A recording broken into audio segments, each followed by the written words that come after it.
Puji Tuhan, hari ini kita boleh memulai kelas ini. Mata kuliah kita Kepemimpinan dan Manajemen Kristen. Jadi saya siapkan materi untuk kita belajar. Kemudian di bagian kedua itu kita coba merefleksikan dan kemudian masing-masing merefleksikan dirinya dan berespon terhadap beberapa pertanyaan diskusi sharing itu. Kira-kira begitu ya.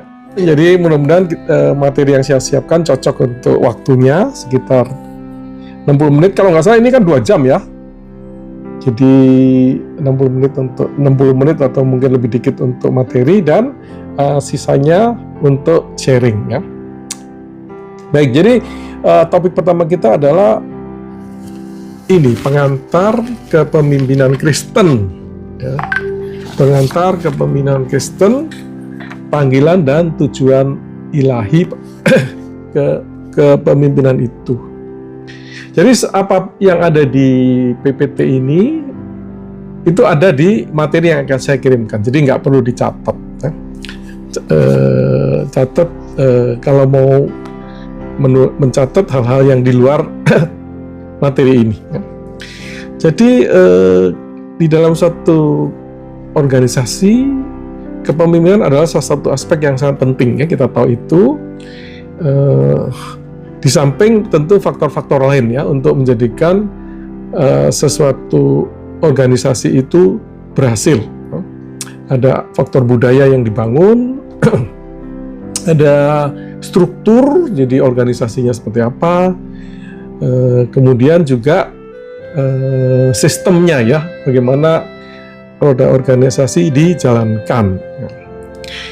Nah, jadi sebagai organisasi, sebagai pemimpin Kristen, ya Kristen, kita memerlukan tidak sekedar kompetensi, tetapi juga kerohanian tentu, kerohanian. Ya. Dan di tengah dunia ini kita menghadapi banyak tantangan, agar kita tetap bisa mewarnai dunia ini dengan kekristenan, yaitu kita menjadi garam dan terang. Jadi mata kuliah kepemimpinan dan manajemen ini diharapkan memberi kita prinsip-prinsip dasar dan agak lanjut untuk menjadikan kita pemimpin Kristen yang lebih efektif, tapi juga terutama sesuai dengan kehendak Tuhan. Jadi topik pertama kita adalah pengantar kepemimpinan Kristen, panggilan dan tujuan ilahi. Ya, diharapkan ini menjadi dasar ya untuk kita kemudian mengembangkan kepemimpinan. Tapi tentu Bapak Ibu kan adalah pribadi-pribadi yang sudah berpengalaman menjalankan organisasi, pelayanan dan sebagainya, sehingga ini adalah semacam bahan untuk memperkaya atau men-trigger belajar lebih lanjut ya. Jadi kita ingin mempelajari beberapa hal di dalam kelas kita ini, yaitu dasar Alkitab dan teologi tentang kepemimpinan Kristen. Kemudian kita ingin mengenali unsur panggilan di dalam kepemimpinan Kristen, kepemimpinan rohani. Kemudian melihat perbedaan kepemimpinan Kristen dan sekuler ya, supaya kita tahu kita melakukan kepemimpinan ini adalah atas dasar iman Kristen kita, bukan sekedar kepemimpinan umum. Kemudian kita ingin merefleksikan tujuan ilahi dari kepemimpinan Kristen dalam konteks pelayanan gereja ataupun profesi ya, profesi. Dan nanti di dalam tujuan-tujuan ini kita akan merefleksikan secara pribadi, di mana Bapak Ibu Saudara sekalian bisa berbagi ya. Nah, pertama kita akan melihat beberapa teori. Yang pertama tentu kita mulai dengan definisi ya. Jadi saya pikir pasti kita semua sudah tahu tentang kepemimpinan ya. Jadi kepemimpinan kita tahu adalah pada umumnya diartikan sebagai proses mempengaruhi sekelompok orang lain untuk mencapai tujuan bersama. Kepemimpinan tidak bergantung semata kepada jabatan atau wewenang formal, tetapi lebih pada kemampuan seseorang untuk memberikan pengaruh itu, ya. Jadi memberikan arah, mendorong orang, menyatukan mereka menuju sasaran tertentu. Nah, kita bisa, saya kutipkan beberapa definisi kepemimpinan dari beberapa nama dalam bahasa Inggris, ya, dan di situ saya bold kata-kata kuncinya, ya. Misalnya John Maxwell menekankan bahwa kepemimpinan adalah pengaruh, ya, pengaruh. Jadi seorang pemimpin itu tidak perlu bergelar seperti apa. Yang jelas pemimpin itu berpengaruh pada yang dipimpin, ya.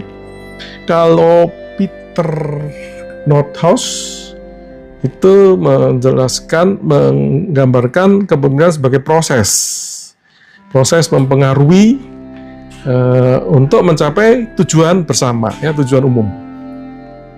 Warren Bennis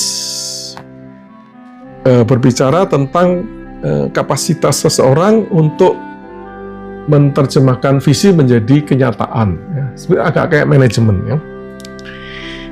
Tetapi dia mendefinisikan ini sebagai kepemimpinan. Jadi tentu di dalamnya akan berbicara tentang menunjukkan visinya, menunjukkan jalannya, dan sebagainya. Kalau yang terakhir itu dia berbicara kepemimpinan sebagai mendorong yang dipimpin untuk bertindak mencapai sasaran-sasaran tertentu, ya, sasaran-sasaran tertentu. Jadi dia berbicara tentang transformasi. Kepemimpinan transformasi menekankan dimensi nilai dan hubungan timbal balik antara pemimpin dengan yang dipimpin.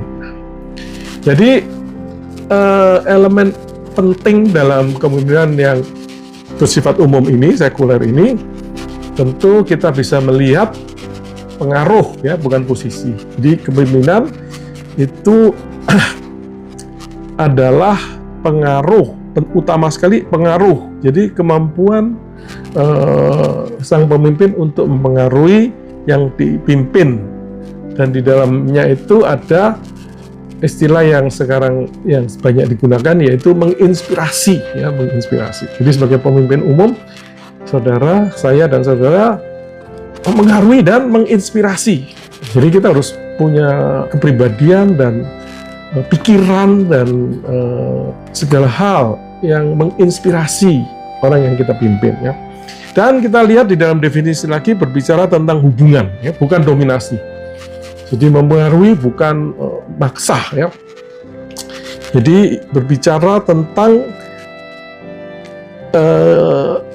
membangun hubungan, ya, sehingga bisa mempengaruhi. Karena itu di dalam kepemimpinan itu penting membangun kepercayaan. Kemudian komunikasi dua arah. Poin ketiga di dalam berbagai definisi tadi, kita melihat adanya tujuan bersama, ya, bukan pribadi, tujuan bersama. Jadi pencapaian visi bersama, ya, bukan membesarkan peranan seseorang, ya. Dan juga berbicara tentang proses, bukan sesuatu yang dilakukan selesai, gitu, ya, tetapi sesuatu perjalanan yang berkelanjutan untuk memimpin dan membawa kelompok ini ke dalam tujuan, ya. Itu kepemimpinan umum. Sedangkan yang Kristen, ya, jadi kepemimpinan Kristen itu tentu ada kemiripannya, banyak persamaannya, ya, bahkan dasarnya adalah kepemimpinan, ya, yang sama itu, tetapi dipraktekkan dalam iman Kristen, ya, dalam terang iman Kristen, ya, dan didasarkan pada panggilan Allah dan diarahkan untuk menyatakan kehendaknya serta membangun tubuh Kristus. Jadi kepemimpinan yang dipraktekkan dalam terang firman Tuhan.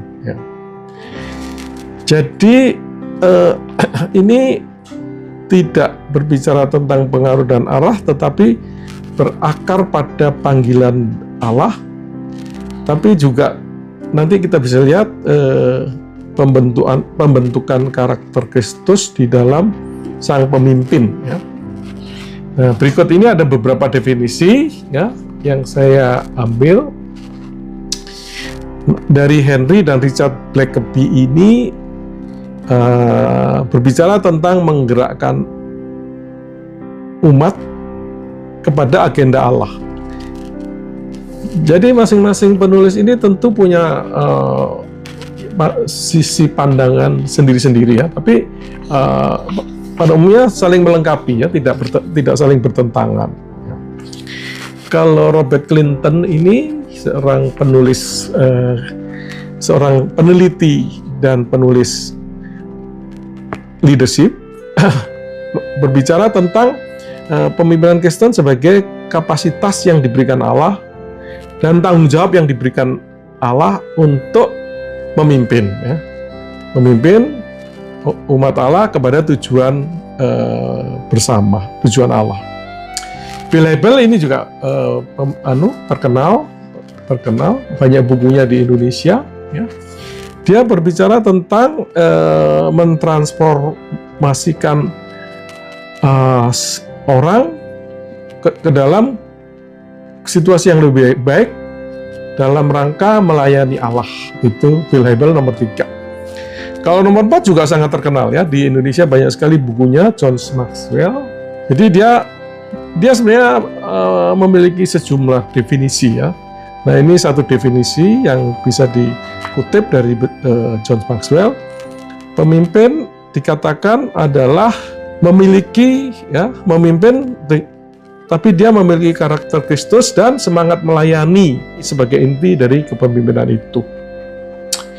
Nah, yang terakhir ini saya juga punya bukunya, tapi bukan buku ini, tapi buku tentang strategic planning. Dia menekankan bahwa kepemimpinan Kristen adalah proses, ya, proses kepemimpinan sebagai pengaruh yang didasarkan pada kredibilitas. Jadi penting sekali seseorang itu punya kredibilitas. Maka di firman Tuhan dikatakan jangan menunjuk orang yang baru bertobat ya, karena kredibilitasnya belum teruji. Kredibilitas dan pelayanan, ya, bukan sekedar otoritas ya. Nah, karena itu, saudara, ciri-ciri kepemimpinan Kristen itu kita bisa simpulkan berpusat pada agenda dan tujuan Allah. Berpusat pada agenda dan tujuan Allah, bukan pribadi atau organisasi, ya, tetapi berpusat pada agenda dan tujuan Allah, atau dengan kata lain berpusat pada kerajaan, ya, kerajaan Allah.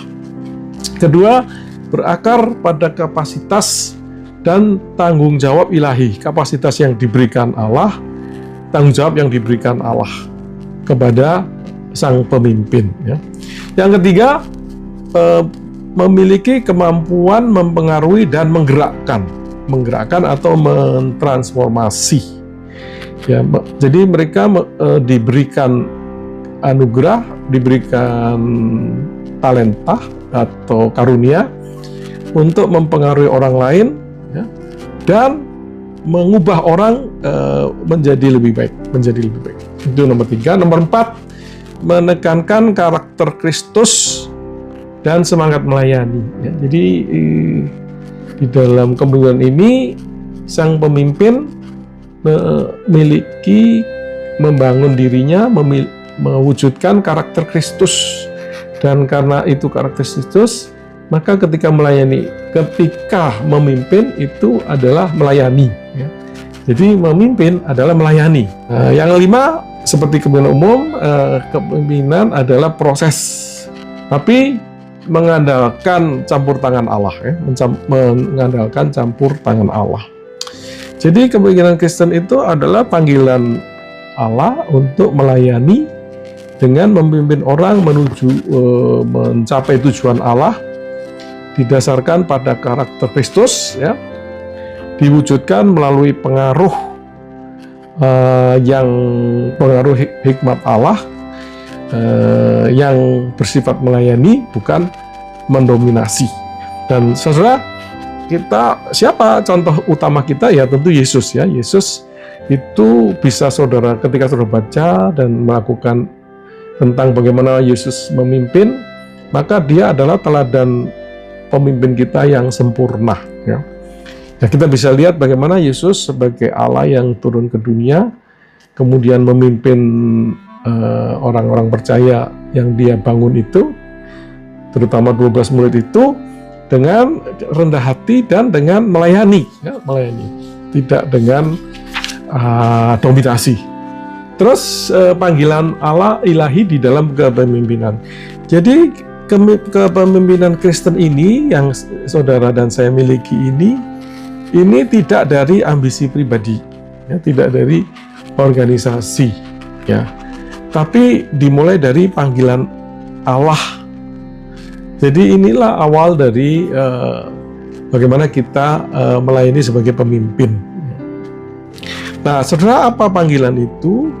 Ya, jadi panggilan yaitu Allah memanggil kita, calling, ya, calling yang kita rasakan dari dorongan hati, dorongan yang timbul di hati kita, dorongan yang dibangkitkan oleh Roh Kudus itu, ya, yang dengan pengurapannya disertai dengan karunia rohani, ya, dan berbagai talenta lain untuk mengemban tugas tertentu bagi kerajaan Allah. Itu poin kedua. Jadi saudara, panggilan ini bukan sekedar keinginan pribadi atau emosi yang sesaat, ya, tapi ini konsisten gitu. Jadi kita ketika merasa dipanggil, maka kita harus menggumulinya, dan kalau itu konsisten timbul, itu kemungkinan bisa jadi itu adalah panggilannya. Tapi kalau kemudian hilang, itu jelas bukan panggilannya. Jadi ini adalah pemilihan dan penetapan Allah atas individu untuk tujuan tertentu. Ya, karena itu seringkali diberikan beban, ya, visi, ya, kemudian otoritas untuk menggerakkan orang mencapai tujuannya, ya. Jadi kita bisa lihat orang-orang yang diberikan beban dan otoritas seperti ini di dalam Alkitab maupun di dalam dunia kontemporer, dunia masa sekarang. Nanti kita lihat misalnya di dalam Alkitab itu Musa, saudara ingat Musa yang diberi tugas memimpin bangsa Israel dari Mesir, ya. Yang semula dia berusaha menolak, tapi Tuhan tidak bisa ditolak, saudara, ya. Dan Musa kemudian menerima, dan kemudian semakin lama semakin dilatih dan dilengkapi untuk menjalankan tugasnya itu, keluar dari Mesir, berhadapan dengan Fir'aun, keluar dari Mesir, memimpin di padang gurun itu bangsa yang begitu keras kepala, ya, tegar tengkuk, itu, ya. Yang kedua, Yeremia, ya, dipanggil untuk menjadi nabi bangsa-bangsa. Dan Nehemia kita tahu dia sudah nyaman di istana Raja Persia, tapi kemudian hanya didatangi oleh sejumlah orang dari Yerusalem yang bercerita tentang tembok yang runtuh itu. Dia tidak bisa tidur, ya, hatinya digerakkan untuk membangun tembok itu kembali, dan dia kembali memimpin sejumlah orang Israel dan berhasil membangun tembok itu dalam waktu, kalau nggak salah, 52 atau 54 hari. Petrus, kita juga tahu Petrus ini dipanggil untuk menjadi penjala manusia, tapi kemudian juga membangun gereja, ya. Dan dia gagal, dia mengingkari Yesus, tapi Tuhan kemudian setelah Tuhan Yesus bangkit, memulihkan Petrus, ya, memanggil, ya, konfrontasi, dan memastikan bahwa Petrus itu mengasihi dia dan memerintahkan untuk menggembalakan domba-dombanya. Ya, contoh terakhir adalah Paulus. Ya, ini adalah tadinya penganiaya gereja, tapi dipanggil secara luar biasa oleh Yesus, oleh Tuhan kita, untuk menjadi rasul bagi bangsa-bangsa lain. Kemudian dia bekerja luar biasa, paling keras di antara para rasul, ya, membangun banyak gereja, banyak jemaat. Itu saudara, itu luar biasa. Saudara, saya juga mendaftarkan beberapa contoh ini ya, nanti saudara bisa baca ya. Bisa cari di internet bahan-bahan ini untuk lebih mengenal mereka ya. Kalau William Wilberforce ini terkenal saudara, politikus Inggris yang ya kayak di parlemen, kayak anggota DPR gitu, yang kemudian merasakan panggilan yang kuat untuk memerangi perdagangan budak ya. Dan kemudian dia menggunakan pengaruhnya untuk membuat undang-undang yang memperjuangkan keadilan sosial dan kebebasan bagi kaum tertindas. Dan dia jadi betul-betul dia berjuang untuk itu di dunia politik ya. Kalau J.C. Penney ini seorang pengusaha di Amerika, saudara, itu ada retailer toko besar sekali ya, dan dia menjalankan bisnisnya dengan prinsip-prinsip Kristen ya. Jadi panggilan kepemimpinannya itu diwujudkan di dalam membangun bisnis yang berdasarkan nilai-nilai etika Kristen. Nah, saudara, John Stott, jadi ini dua di atas tuh bisnis, satu sosial, yang kedua bisnis. John Stott ini di dalam pelayanan ya, dia orang yang luar biasa saudara. Banyak bukunya di Indonesia. Ya. Puji Tuhan, saya pernah mampir di gerejanya beberapa kali di Inggris ya, karena mantu saya, anak saya tinggal di sana.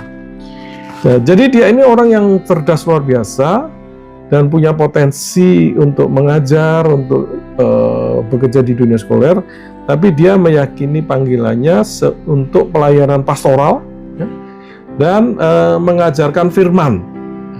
Jadi dia menolak kesempatan yang lain ya, yang memberikan peluang untuk lebih mendapatkan dari sisi finansial atau nama, tapi dia melayani gerejanya. Gerejanya itu Also, namanya Also. Gerejanya namanya Also, dan sampai sekarang masih ada, ramai, penuh, dihadiri banyak jemaat. John Stott sudah dipanggil Tuhan ya, John Stott sudah dipanggil Tuhan. Kalau di bawah itu Ciputra ya, Ciputra ini ya saya sebenarnya nggak terlalu terkenal, tapi saya pernah dengar ceritanya.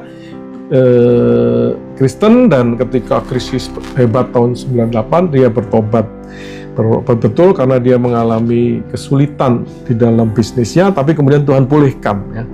Kemudian dia mengerjakan kepemimpinan Kristennya di sektor properti ya, sampai sekarang masih ada Ciputra, Citraland dan sebagainya itu ya, dan terbeban untuk melatih banyak orang untuk wirausaha ya.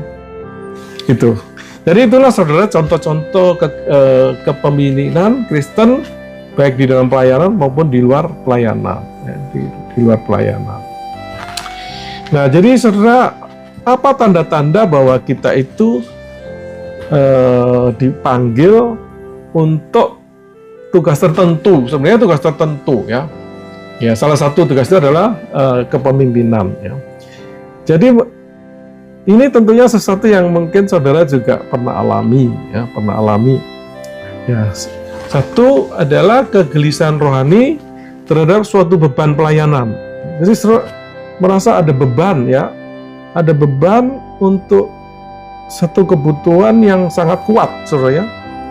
Dan jadi kan ada orang yang seperti katakan Mother Teresa, dia bisa terbeban dengan orang yang sangat miskin, ya, penderita kusta di Kalkuta. Nah, saudara, kebanyakan orang kita mungkin tidak suka ketemu dengan orang seperti itu. Ya, tapi Mother Teresa punya beban dan kemudian dia melayani orang-orang seperti itu. Jadi ini menunjukkan ada panggilan itu, ya, panggilan ilahi untuk pelayanan tertentu. Kemudian ada kepekaan terhadap suara dan kehendak Allah itu. Jadi dia menghayati panggilan itu ketika dia berdoa, ketika dia baca firman, ya, ketika dia berbicara dengan orang-orang percaya lain, ya, sepertinya kamu memang cocok untuk mengajar, untuk memberitakan Injil, untuk apa yang menjadi panggilan itu. Dan saudara, yang poin ketiga adalah pada waktunya ada kesediaan untuk taat terhadap panggilan itu, ya, walaupun akan dibayangkan adanya kesulitan-kesulitan. Jadi panggilan itu kan menuntut pengorbanan, ya.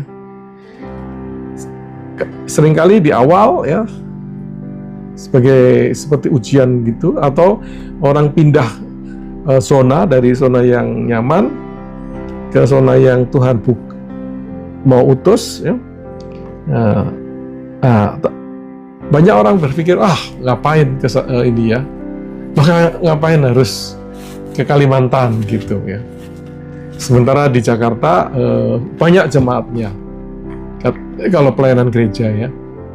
Tapi ada orang yang bisa taat dipanggil seperti itu, ya.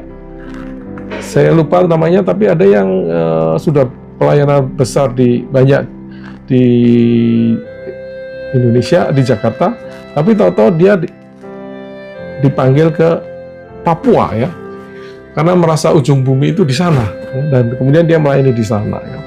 Jadi dia dilengkapi, diberikan anugerah untuk bisa taat pada panggilan itu. Nah, itu menunjukkan bahwa itu betul-betul panggilan, ya. Oke, kita lanjutkan. Kita lanjutkan dulu, saya rasa, ya. Nah, apa tujuan Tuhan untuk kepemimpinan Kristen ini, ya? Jadi jelas kepemimpinan kalau umum itu mungkin mencapai target tertentu, mengefisienkan, ya, mengembangkan organisasi atau pencapaian organisasi, ya. Tapi kalau kepemimpinan Kristen tentu berbeda, ya. Ada kemiripannya tetapi berbeda, ya, karena dibalik apa yang dicapai itu adalah dalam rangka untuk mengerjakan misi Allah di tengah dunia ini, ya. Jadi tujuan dari misi ini, tujuan dari kepemimpinan ini memiliki horizon kekekalan, memiliki tujuan kekekalan, melampaui masa, ya, melalui masa. Jadi melalui masa, dan secara lebih spesifik bisa dikategorikan menjadi 3, ya. Jadi tujuan ilahi itu tentu banyak dan banyak hal yang sangat spesifik, ya. Tapi bisa dikategorikan menjadi 3 kemungkinan, ya. Mungkin bisa juga ada tujuan yang di luar ini, tetapi sementara bisa seperti ini, ya. Satu utama sekali adalah membangun murid Kristus. Jadi ini menjadikan seseorang itu percaya dan bertumbuh di dalam karakter Kristus, ya, di dalam karakter Kristus. Jadi ketika seseorang memimpin organisasi, katakan gereja atau yayasan, ya, itu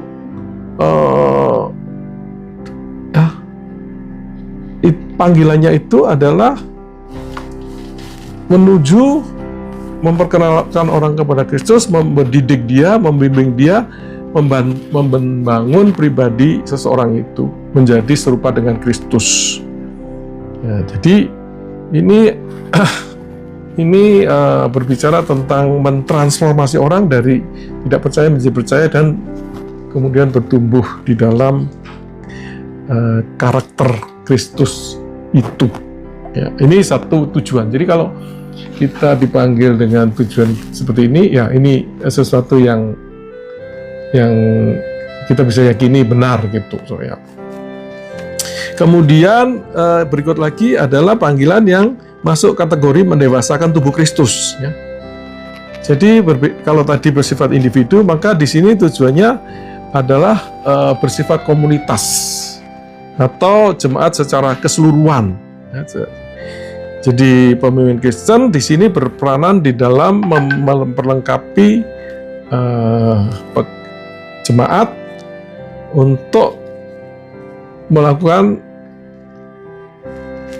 pelayanan di kehidupan masing-masing gitu ya. Nah, jadi secara keseluruhan kepemimpinan ini membangun tubuh Kristus.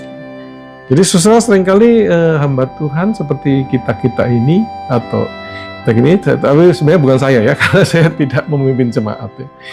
Tapi ini yang memimpin jemaat sebenarnya banyak yang saya lihat tidak terlalu menyadari bahwa dia itu dalam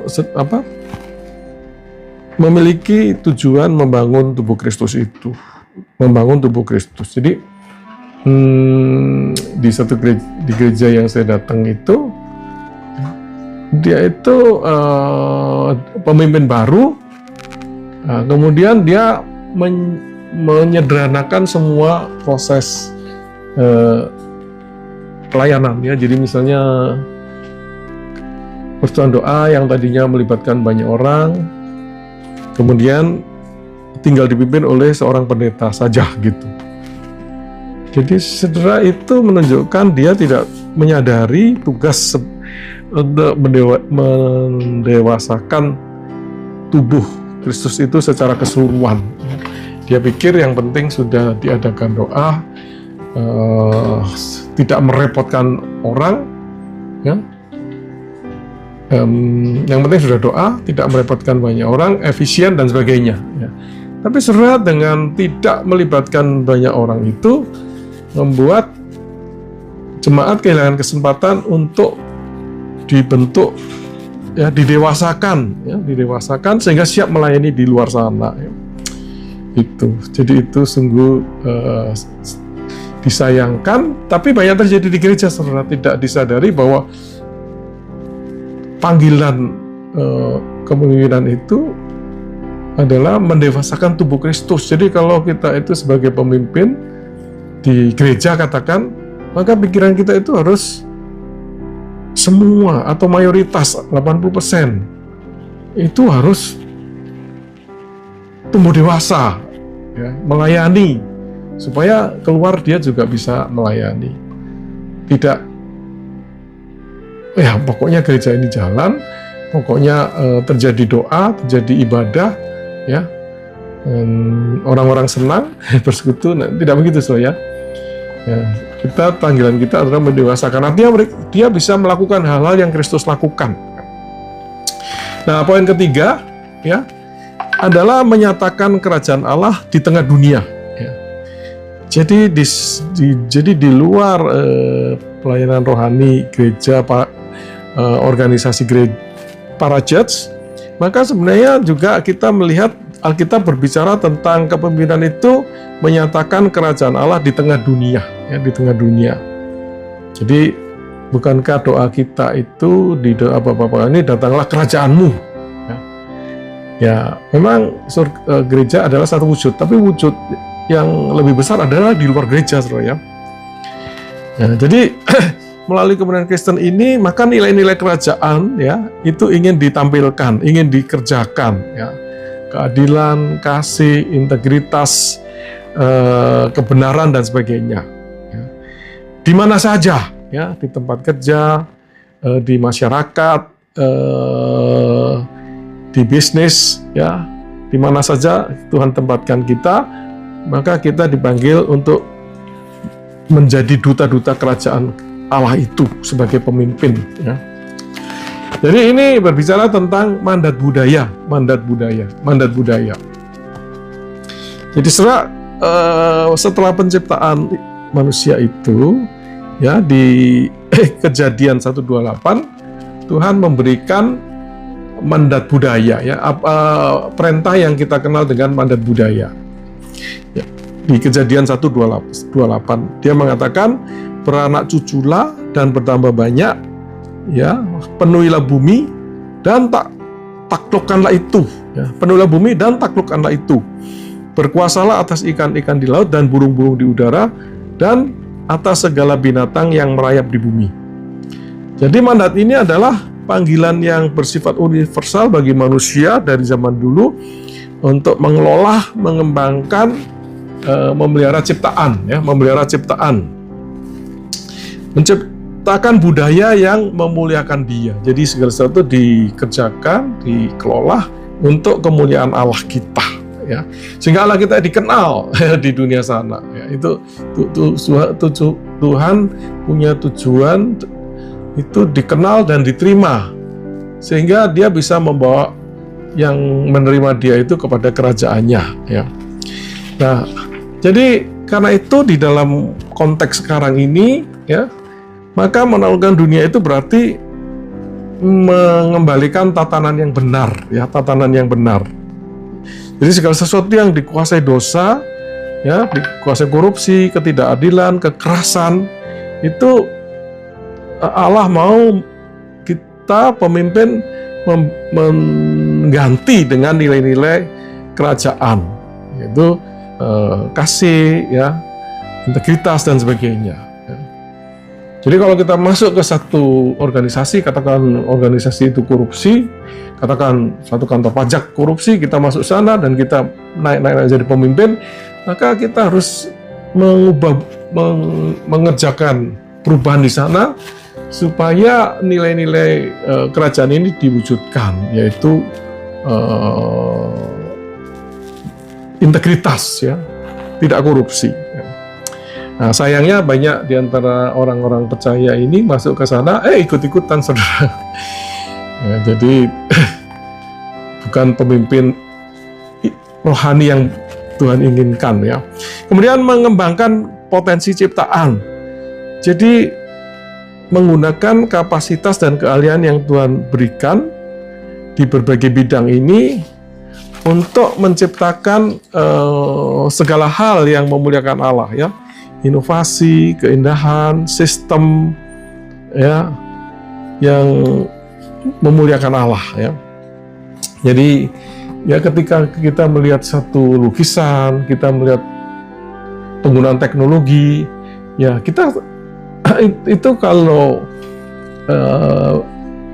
baik, maka itu ada peluang untuk membawa orang mengenal Tuhan kita, ya, karena dia melihat, oh, manusia begitu hebat, oh, siap, bagaimana dengan penciptanya, ya, kira-kira begitu, ya.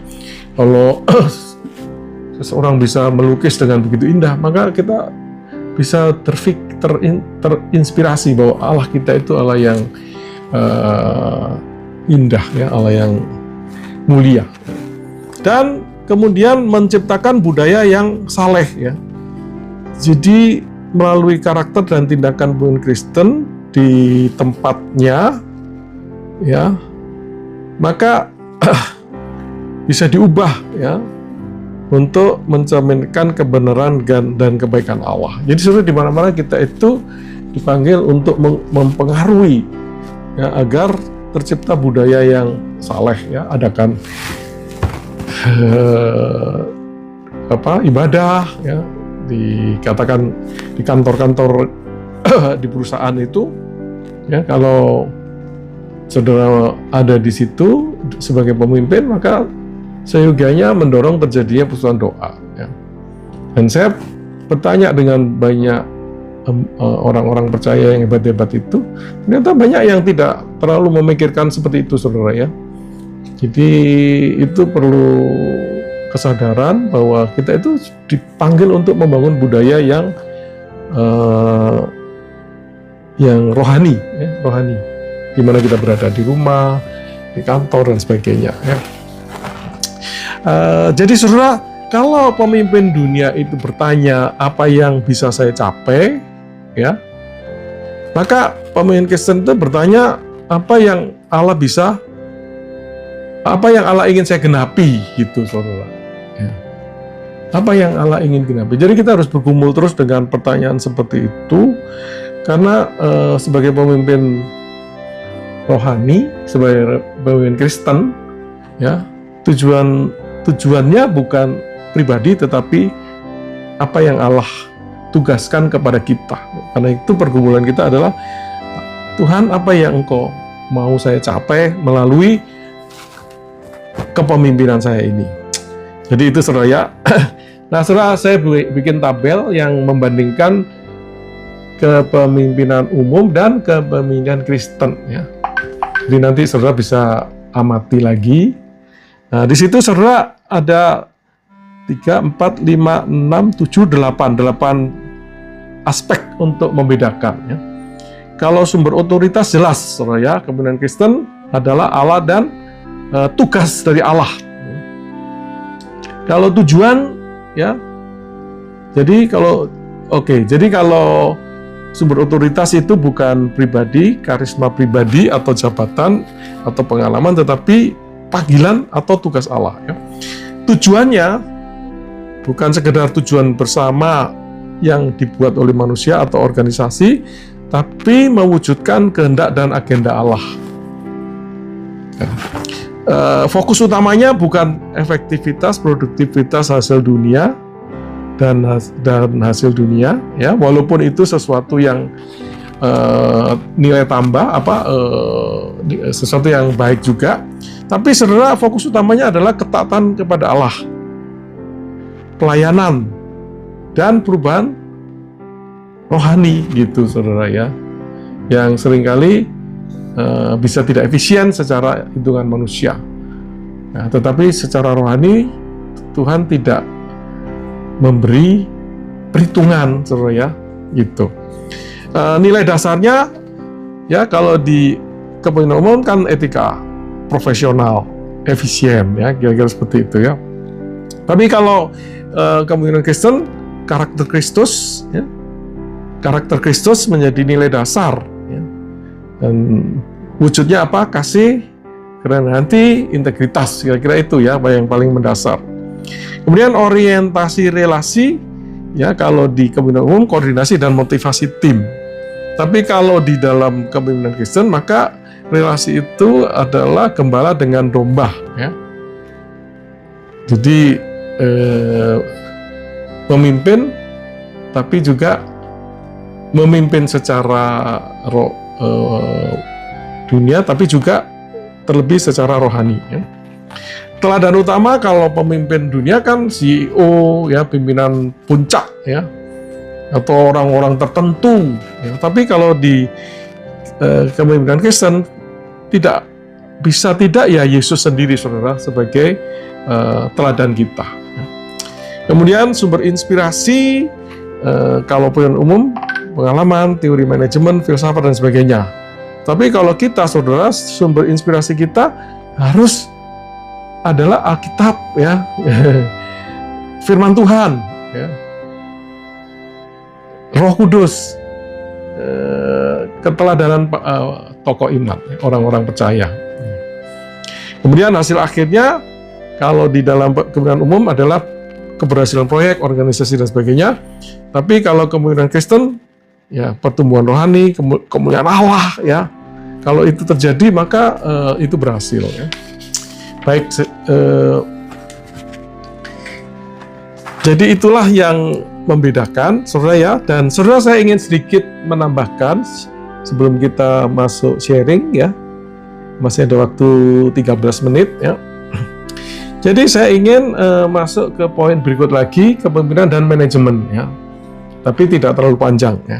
Jadi saudara, kita membahas dari tadi kepemimpinan, ya, tetapi sebenarnya secara konsep ada yang disebut kepemimpinan, ada yang disebut manajemen, ya. Pelajaran kita kalau nggak salah kan disebutnya juga kepemimpinan dan manajemen Kristen, ya. Karena itu saya ulas sedikit tentang kepemimpinan dibandingkan dengan manajemen, ya, manajemen. Jadi saudara, kedua hal ini tentu ada perbedaannya, Tetapi ada persamaannya dan bersifat saling melengkapi di dalam pelayanan. Ya. Nah, kalau perbedaannya, maka kita bisa lihat dari fokus, inti, aktivitasnya, dan peranannya. Kalau kepemimpinan, maka fokusnya adalah mempengaruhi orang, mempengaruhi. Kemudian menetapkan visi, ya, karena visi itu yang menggerakkan orang, ya. Kemudian memimpin perubahan, ya, memimpin perubahan.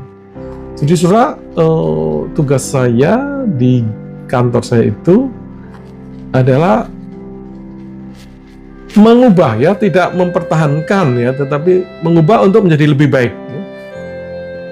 Ya, jadi ini berkaitan dengan memberi inspirasi, ya, memberi inspirasi. Jadi saudara, kalau memimpin gereja, memimpin perusahaan, maka saudara harus menjadi orang yang menjadi sumber inspirasi.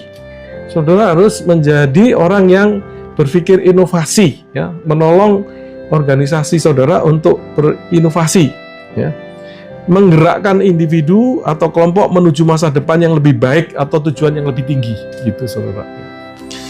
Nah, itu fokus dari pemimpin. Kalau intinya adalah melakukan hal-hal yang benar, ya, dalam bahasa Inggrisnya itu adalah doing the right things, ya, bukan melakukan hal-hal dengan benar. Kalau itu adalah manajemen, ya. Jadi kita itu sebagai pemimpin melakukan hal-hal yang benar, ya. Jadi ini berarti memiliki arah yang tepat, ya, tujuan yang berarti, ya, menginspirasi orang mencapai visi itu, ya. Nah, aktivitas kuncinya yang berikut lagi adalah menetapkan visi. Jadi saudara, kalau saudara memimpin, ya, saya itu harus sering berbicara tentang visi, ya, visi dengan jelas, ya. Kemudian membawa visi itu menginspirasi jemaat untuk terlibat, mengembangkan potensi serta karunia, dan membuat dampak kerajaan itu lebih luas, itu saudara, ya. Nah, bagaimana dengan ini sebenarnya sudah kita bicarakan banyak, ya, dari tadi, ya. Tapi bagaimana dengan manajemen, ya? Nah, fokusnya manajemen adalah untuk mengelola saudara, ya, mengelola sistem, mengelola proses, ya. Ini jemaat banyak, bagaimana mengelolanya, ya. Waktu itu oleh para rasul diserahkan kepada 7 diaken, ya. Jadi mengelola proses, mengelola sumber daya, ya. Jadi para rasul mau fokus di dalam pelayanan firman dan doa, tapi untuk mengelola jemaat yang mereka menangkan itu, memilih sejumlah diaken, ya, supaya dikelola dengan baik, ya, melalui sistem, proses, dan sumber daya, ya. Sehingga terjadi stabilitas, efisiensi, dan keteraturan di dalam operasional sehari-hari. Jadi ini positif sekali saudara, ya. Intinya adalah melakukan hal-hal dengan benar, ya. Jadi doing thing right. Jadi melakukan hal-hal itu dengan benar, ya. Kalau pemimpin melakukan hal yang benar, kalau ini melakukan hal dengan benar, ya. Kemudian aktivitasnya adalah tentu membuat rencana, ya, mengorganisasi jadwal, mengalokasi sumber daya, mengawasi, memecahkan masalah operasional, dan sebagainya, ya. Nah, saudara, peranannya manajer Kristen ini adalah memastikan bahwa program pelayanan berjalan dengan efektif, keuangan dikelola dengan transparan dan bijaksana, sumber daya jemaat digunakan secara efisien untuk mendukung visi yang sudah ada. Jadi pengelolaan, ya, kata kuncinya itu. Nah, saudara, persamaannya, ya. Jadi saudara, kedua-duanya penting untuk keberhasilan, ya. Jadi ada visi dan ketika dikerjakan, dikelola dengan baik, ya, dilakukan dengan baik. Tujuannya sama, yaitu memuliakan Allah, ya, dan memajukan kerajaan. Kemudian kedua-duanya membutuhkan karakter Kristus, ya, integritas, kerendahan hati, dan sebagainya, ya. Dan ini adalah masalah mengelola manusia dan proses, ya, dua-duanya sama. Ya. Jadi ada perbedaan, ada persamaan. Jadi kesimpulannya, saudara, kita membutuhkan manajemen yang baik dan kepemimpinan yang kuat, ya, supaya tujuan kerajaan itu tercapai. Jadi saya berharap bahwa mata kuliah ini membekali kita dengan pengetahuan dan keterampilan di dua area itu, ya, sehingga kita menyadari panggilan kita dan mengerjakan panggilan kita itu dengan efektif. Itu 11. Kemudian kesimpulan ini adalah penutup. Nanti habis ini kita punya waktu panjang untuk sharing, ya. Jadi saudara, kita selesai dengan introduksi kepemimpinan dan manajemen Kristen. Ya. Kita berbicara tentang dasar untuk memahami apa yang dimaksud dengan kepemimpinan Kristen, ya, dan apa peranan penting di dalamnya. Ya. Nah, kita telah belajar dari tadi itu bahwa kepemimpinan Kristen ini bukan sekedar masalah posisi, gelar, tapi panggilan ilahi, ya, dan penugasan khusus dari Tuhan yang sering menuntut pengorbanan. Seperti kita lihat dalam tokoh-tokoh Alkitab, Musa, Yeremia, Nehemia, Paulus, dan sebagainya, termasuk orang-orang di dunia di luar Alkitab yang mungkin sebagian kita tahu, ya. Dan panggilan ini didorong oleh, kita tahu, Roh Kudus yang ada di dalam hidup orang percaya, bukan ambisi pribadi. Kita juga telah mempelajari tujuan ilahi untuk kepemimpinan secara garis besar itu, ya, bukan mencapai target yang bersifat duniawi, ya, bukan sekedar gerejanya banyak orang, bukan sekedar perusahaan mencapai target penjualan, ya, tapi untuk menggenapi misi Allah yang bersifat kekal itu. Ya, jadi ini bisa membangun murid Kristus secara pribadi, memenangkan orang kepada Kristus, bisa bersifat mendewasakan tubuh Kristus, ya, baik melalui STT seperti sekolah kita ini, gereja dan sebagainya, dan juga menyatakan kerajaan Allah di tengah dunia ini, ya, dengan menerapkan nilai-nilai Alkitab ilahi, Allah di dalam mempengaruhi kehidupan di mana kita berada, ya, sesuai dengan apa yang kita kenal dengan mandat budaya. Kita juga telah mempelajari tentang manajemen, ya, yang artinya melakukan hal-hal itu dengan benar dan efisien. Jadi membedakan manajemen dengan kepemimpinan yang bersifat melakukan hal-hal yang benar, doing the right thing sesuai dengan kehendak Allah, ya. Semoga ini semua menolong kita, ya, untuk melanjutkan pembelajaran kita tentang kepemimpinan Kristen dan mengembangkannya di dalam diri saudara dan saya, ya.